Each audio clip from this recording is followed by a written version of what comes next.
అందరికీ నమస్కారం అండి. 2 డేస్ నుంచి ఫుల్గా వర్షం పడుతుండడం వల్ల తోటలోకి రావడం కొంచెం కష్టంగా మారిందండి.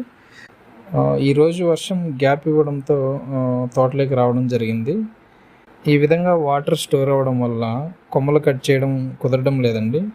రేపటికి కొంచెం బెటర్గా ఉండొచ్చు. రేపు సైడ్ కొమ్మలు అదేవిధంగా పైకి వెళ్ళిన కొమ్మల్ని కట్ చేయాల్సి ఉంది. ప్రతిరోజు ఇలా అప్డేట్స్ ఇస్తూ ఉంటామండి. దయచేసి సబ్స్క్రైబ్ చేసి సపోర్ట్ చేయండి.